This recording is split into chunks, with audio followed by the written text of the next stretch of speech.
As we near the end of another decade, we're looking back at some of the top moments over the last 10 years of Altoona Curve baseball. The Curve have been one of the Eastern League's most successful franchises and are one of 4 clubs to capture 2 league titles from 2010 to 2019. The Curve's 5 playoff berths in the decade and 6 winning seasons were each second most. The first championship in team history was captured in 2010 with a club that eventually sent 17 players to the majors. The Curve bettered Trenton 3-1, including a crucial Game 2 win at home behind homers from Josh Harrison and Jordy Mercer, which fueled a 3-game winning streak to take the Eastern League crown. In 2017, the Curve used a familiar formula against the Thunder once again, but this time Altoona swept their way through the postseason behind 2 dominant performances by pitching prospect Mitch Keller before Tate Ciano locked down the final out. Among the 2 top moments off the field for the franchise, the team got a new look in the fall of 2010, complete with new logos, colors, and uniforms to replace the original scheme of the Curve. At the end of the decade, Curve owner and founder Bob Loznak received minor league baseball's highest individual honor as the King of Baseball. He accepted the award at the 2019 Winter Meetings in San Diego. Back to the on-field excitement, 2014 was a banner year for the Curve. People's Natural Gas Field hosted the 2014 Eastern League All-Star Game with future MLB superstars Gary Sanchez and Francisco Lindor participating in the game.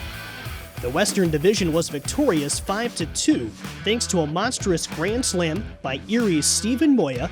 Curve pitchers Ryan Beckman and Ken Kasparek earned the win and save respectively. A few days after the All-Star Game, Curve starter Adrian Sampson came 2 outs away from history.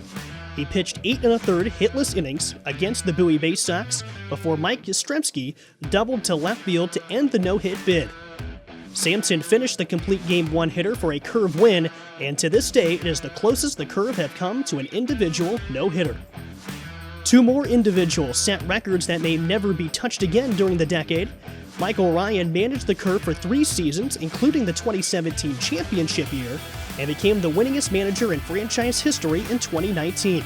In 2016, Austin Meadows hit safely in each of his last 24 AA games for the longest hitting streak in club history.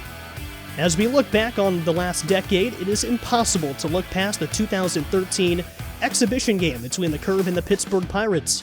A PNG Field record 10,116 fans packed the ballpark just days after a snowy March transformed into a picture-perfect spring day. Former Curve standouts Starling Marte, Andrew McCutchen, Pedro Alvarez, and Neil Walker all played for the Buccos that day. The Curve jumped out to a 4-0 lead, but Marte blasted a game-tying grand slam in the second inning into the large crowd in left field. The Curve would eventually win that game 8-6. However, later that fall, the Pirates snapped a 20-year playoff drought, and McCutchen was the NL MVP. 94 Curve players have reached the majors for the first time in the last 10 years, and the franchise is set to welcome their 7 millionth fan in 2020. Here we look back on one memorable decade and ahead to many more. Baseball.